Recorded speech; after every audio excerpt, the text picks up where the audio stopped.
the nature of emotion is to communicate the meaning of what's going on in and around us, the meaning to us. And as a natural process, it's built in and is not alterable. It can be ignored. We can avoid the meaning, but we can't change that. We can no more change that than we can change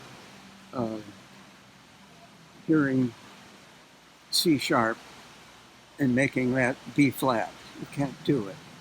We can't look at brown and make it seem green.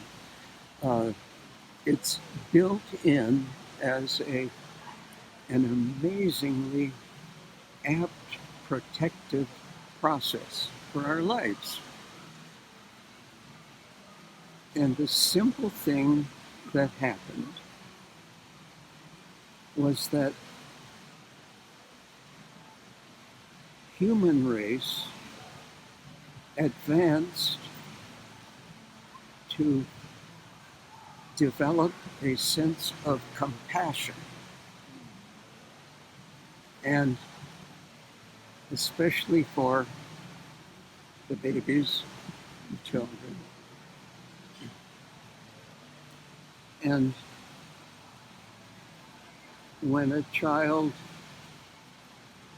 is afraid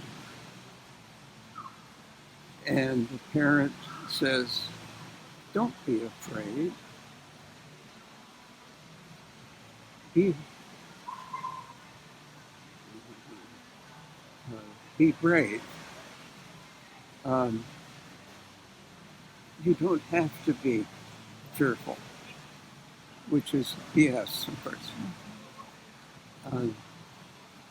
But what happens with a child who is trying to obey parent is to struggle to make that fear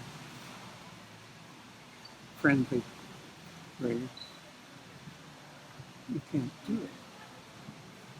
What happens within is a struggle of intent, an impossible task, and starts a sequence of some feeling about that feeling and increasing in intensity, which is I've termed potentiation of feeling, which the plagiarists have neglected. And that the potentiation increases, becomes a storm of emotion, at which point brain function, mind function cannot operate. And a grasping at some kind of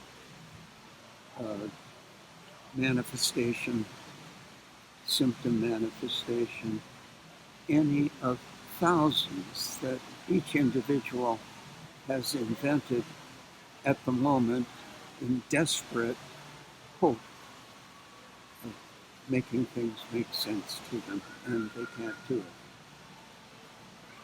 If instead the child is encouraged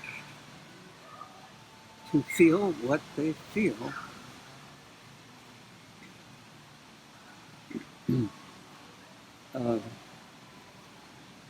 to use that as information existing, and there are very limited possibilities. One can pay attention to what the feeling is saying and uh, work to control, change the situation, to evade the situation, uh, or what? But there is no possibility of changing the affect. And so that is the trouble. It is so simple, it's shameful to have to be able to describe using uh, the use of a